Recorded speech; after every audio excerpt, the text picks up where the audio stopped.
Joining me now is Robert Reich, who served as labor secretary in the Clinton administration.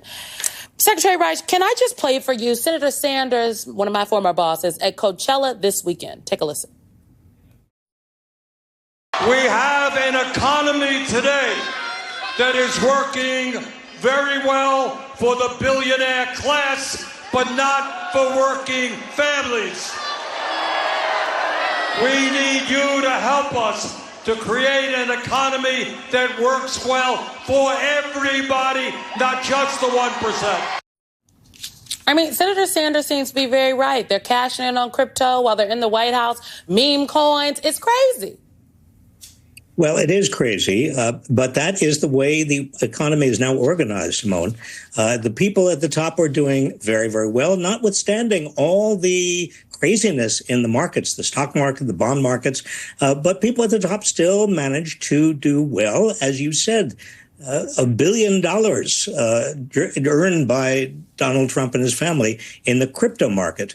And crypto is a good example of how they do well because it's becoming non-regulated. I mean, it got to be regulated because so many people lost money in 2022. And the government regulators obviously concerned about all of those losses. And because a lot of those people should be protected, who are small investors, not the big investors, the government did try to regulate crypto. But now Donald Trump, now that he says that he wants the United States to be the crypto capital of the world, and he's deeply invested in crypto, as is his cabinet, he wants hands off. He wants hands-off crypto. He wants the Justice Department to basically stop its crypto task force and the Securities and Exchange Commission to back off of crypto. So we see a huge conflict of interest right here.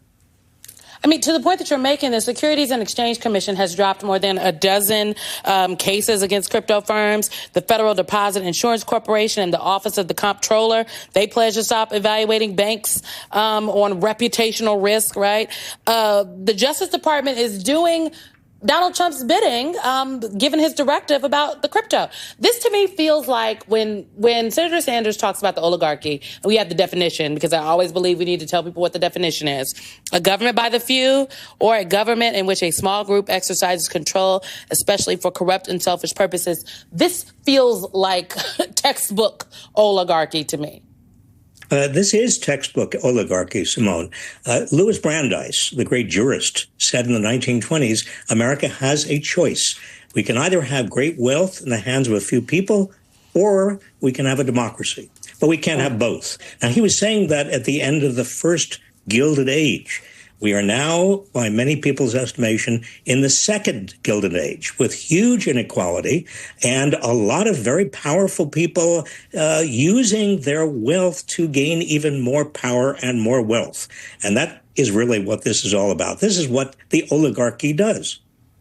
So what can people do then? Because in having this conversation, I think some people listening might say, okay, well, what? I might as well spend the little cash I got on what I want to spend it on because this seems inevitable. But it doesn't have to be this way. No, it is not inevitable. And I think that's a very, very important point. The market, our economy can be fairer. It doesn't have to have the degree of inequality we have today. I mean, by the 1940s, 1950s, 60s, 70s even, we didn't have nearly the inequality we have today. The typical chief executive officer of a large company was earning in the 1960s something in the order of 70 times what the typical worker was earning. Today, it's 320 times what a typical worker is earning. We do have today an oligarchy that is in charge, but we don't have to resign ourselves to that. We can have a political system and an economic system that is much fairer. We have in the past. We've overcome oligarchy in the past. We can do it again.